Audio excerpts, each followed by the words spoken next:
And of course, because they live in Egypt, they were also under his. But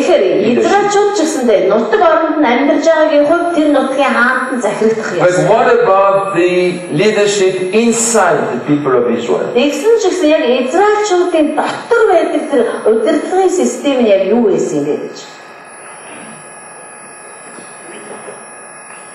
There were three things.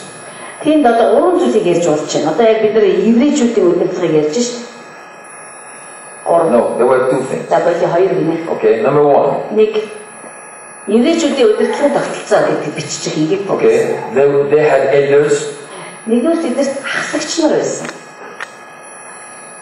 Okay, they had elders.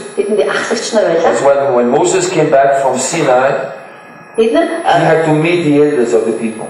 It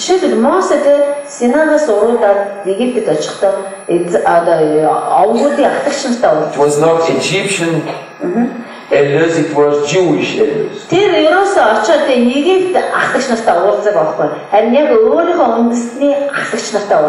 So they had elders, number one.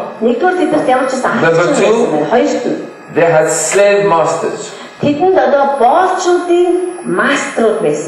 Now, they had both Egyptian slave masters, but they had Jewish slave masters.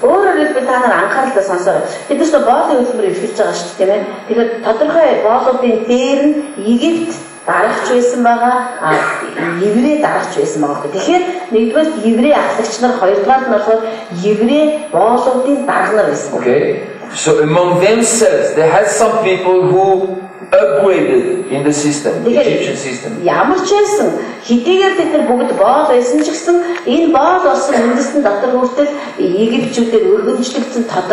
they became slave masters over their own brothers and sisters. So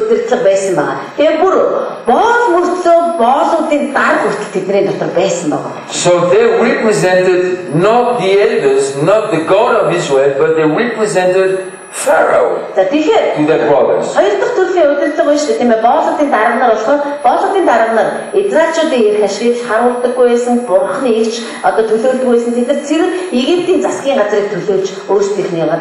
Sometimes they had to negotiate with Pharaoh on behalf of the Israelites, and sometimes they brought news from Pharaoh to them. So they were the in-between.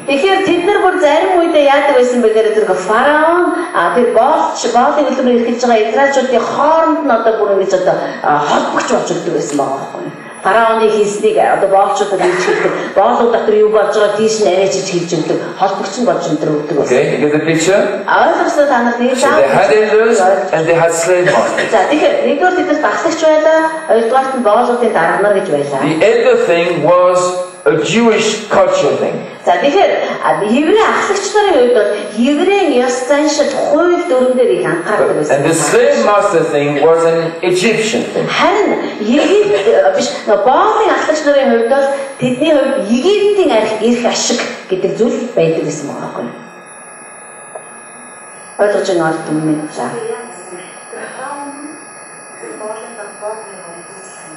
Би тэгж хэлээгүй шүү дээ шатраа. Боолын дарга байгаа шүү дээ. Мэдээж тэр чинь тэр фараон боол хоёрын хооронд хэрэг холбох хэрэгтэй бол холбоосон болж өгдөг. So eldership was a Jewish thing, slave master thing was an Egyptian thing. Тэгэхээр еврейчүүдийн боолуудын дарга нь болохоор Египт орны эрх ашигын тарт зогсдог. Боолуудын дарга нь болохоор биш еврейчүүдийн ахлагчд нь болохоор зэрэг еврейчүүдийнхээ эрх ашигын төлөө зогсдог. За тэгээд болоо. So the leadership system was a mixture of Jewish and тэгэхээр их сонин тогтолцоо гарч ирж байгаас өдөртгийн холилдсон тогтолцоо ш. Нэг өдөртг нь болохоор Египтийн эрх ашиг, нөгөөд нь болохоор еврейн эрх ашиг гэх. Холилдсон өдөртгийн системтэй байжээ. You get it? Now there should have been a third thing. Тэгэхээр уул нь бол гуравдагч одоо хүчин зүйлүүд байх ёстой байсан. That third thing энэ гуравдах зүйл бол had disappeared. Алга болсон байна. Let's go to Exodus chapter 1. I will show you this. Exodus chapter 1. Okay, just follow me now.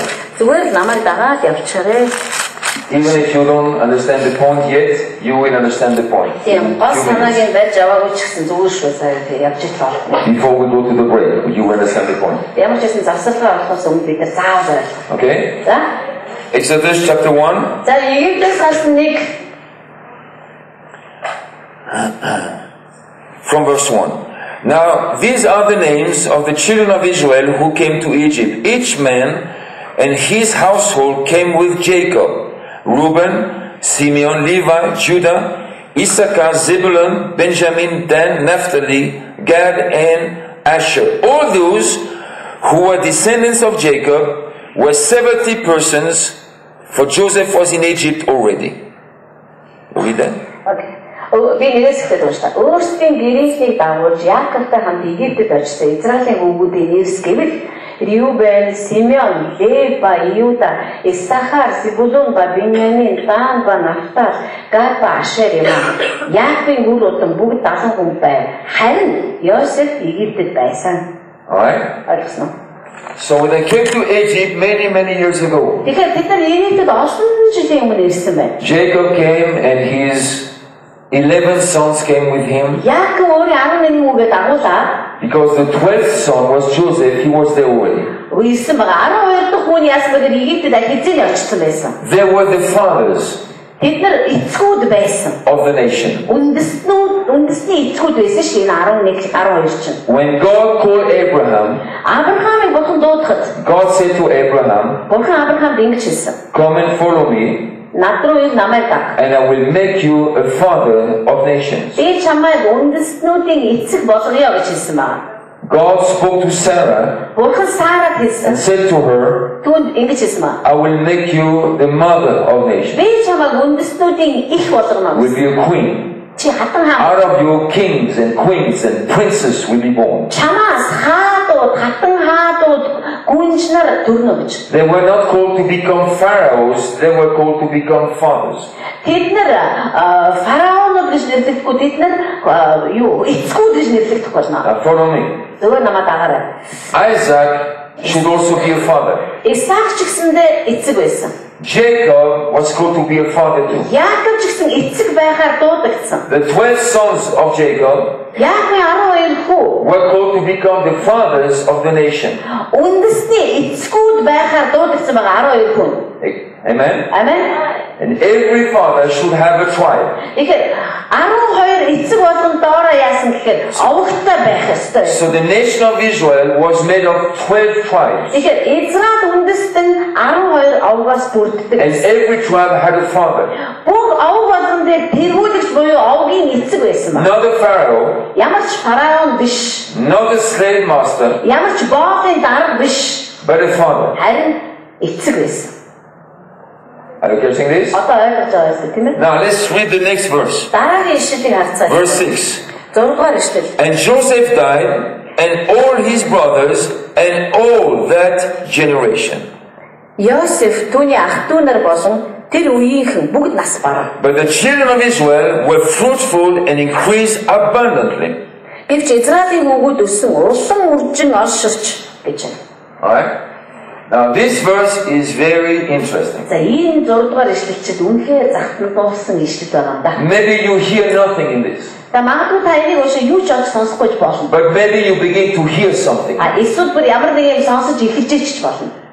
I didn't hear anything for many years, but suddenly I begin to hear something here. Би миний хувьд олон жилийн турш би энэ 6 дугаар ишлэлийг уншаад өнгөрсөн. That there was a father called Abraham. Авраам гэж дуудагдсан эцэг There байж. was a father called Isaac.